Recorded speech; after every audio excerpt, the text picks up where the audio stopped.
maintenant, on va accueillir Corinne. Corinne, vous êtes là? Oui, bonjour Alexandra, bonjour Gabriel. Bonjour. Je suis un peu émue, je suis désolée. Oui, ça s'entend à votre voix, ma chère Corinne. Alors tranquille, on y va tranquillement. Vous inquiétez pas, tout va bien se passer. Vous nous appelez du Gers.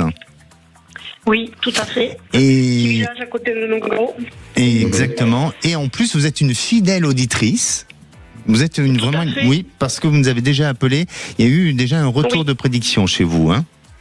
Oui. D'accord. Sur une vente d'une maison, et justement la rencontre qui me préoccupe aujourd'hui, vous me l'aviez prédit aussi, donc voilà. Très bien. Bon. Allez, on valide, parfait. Et donc, mais aujourd'hui, elle vous préoccupe. Donc, c'était pas une super prédiction. Non, mais bon, à la base, oui, parce que c'est vrai que cette personne, je l'ai rencontrée, on a discuté pas mal et on s'est aperçu qu'on avait beaucoup de choses en commun. Et quand on s'est rencontrés, vraiment, ça a été une évidence et on ne s'est plus quitté. Et là, il y a combien de temps? Pardonnez-moi, vous êtes rencontrés il y a combien de temps? On s'est rencontrés en novembre l'année dernière. D'accord. Ok. Et depuis un mois? Novembre l'année dernière. Pardon? Et depuis un mois? Qu'est-ce qui se passe? Depuis un mois, il s'est retranché pour réfléchir à beaucoup de choses. Réfléchir sur lui, réfléchir sur nous, réfléchir sur pas mal de choses. Malgré qu'on se voyait quand même on se voyait les week-ends. Voilà, et ça se passait très bien. On avait encore plein de projets ensemble et voilà. Et là, je le trouve un peu réticent et je sais pas ce qui le retient. Alors, moi, Gabriel qui est en train de soupirer, je sais pas ce qu'il fait avec sa bouche, il fait beaucoup de mouvements avec la bouche. Je vois un blocage émotionnel en lui. Je te laisse parler parce que je sens qu'il y a des choses à dire. Il n'a pas fait le deuil de son passé, il a un nœud et un blocage émotionnel. Oui, ça a toujours été, il a toujours eu du mal à s'exprimer, on va dire. Exactement. Moi, j'arrivais à lui retirer des mots, mais il avait beaucoup de mal à s'exprimer. Après son passé, je sais qu'à un moment donné, ça l'a bloqué et justement, de partir, ça lui a ouvert les yeux un peu de voir que le passé, c'est le passé, quoi. J'ai envie de vous dire que son cœur est toujours vers vous, mais sa tête est ailleurs. Vous voyez ? C'est-à-dire ailleurs. Tu veux dire que il pense tourner vers le passé. D'accord, mais il y aurait pas une double relation, quelque chose. Non, tu ressens pas ça. D'accord, ok. Alors vous avez envie de quoi exactement aujourd'hui?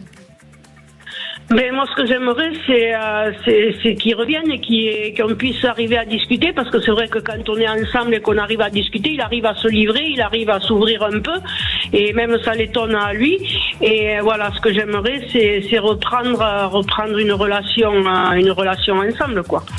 C'est difficile. Il n'a pas fermé les portes, mais il ne l'ouvre pas quand même, quoi. Exactement. C'est difficile de construire quand une relation est floue. Et d'autant plus si vous êtes très engagé et qui vous sent très amoureuse. Donc ça le met peut-être en état de panique, en état de stress. Et parfois, ça peut faire une réaction inverse de quelqu'un qui va plutôt se retirer plutôt que de s'engager. Moi, j'ai du mal. Alors, pardonnez-moi, mais autant, vous voyez, j'étais confiant la dernière fois en vous disant, vous allez rencontrer quelqu'un. Mais là, j'ai du mal à voir un avenir constructif, stable et sur le long terme. Peut-être qu'il peut changer, je vous l'espère, mais en attendant, ne soyez pas dans l'attente et surtout, ne vous contentez pas d'une personne qui va vous balader à droite à gauche, parce que même pour vous, psychologiquement, ça crée une instabilité et ça crée une fragilité. Selon toi, moi, je vois une reprise chronique des contacts de temps en temps, de temps à autre. Mais je ne vois pas de clé de construction. C'est ça. Voilà. Oui. Il restera flou comme ça. Il restera flou. Donc, c'est à vous à prendre la décision. Est-ce que vous avez envie d'une histoire où ça va, ça vient, ou est-ce que vous avez vraiment envie d'une histoire pour construire ensemble, à deux, main dans la main, avec un véritable projet concret?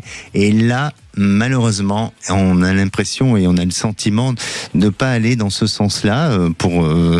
Et puis, voilà. Donc, j'ai pas l'impression que ça fonctionne comme ça. Exactement. Pourtant, il a quand même des projets. On a quand même des projets en commun quand on se voit. Et après, ses sentiments, il me les avoue. Donc, voilà, pour moi, je suis la femme de sa vie. C'est ça que je comprends pas. C'est paradoxal. Enfin, c'est deux visages en fait.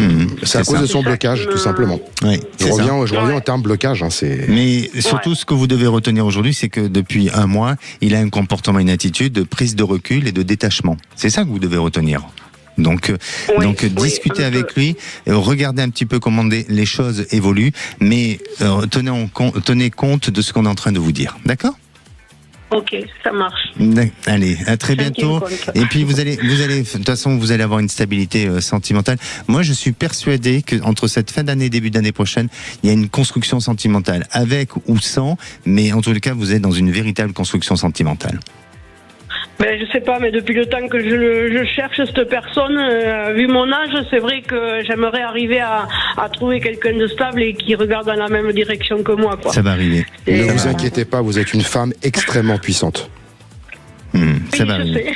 Et avec une énorme sensibilité. Merci. C'est ça. Merci à vous. N'hésitez pas à revenir vers nous. Merci. Belle journée.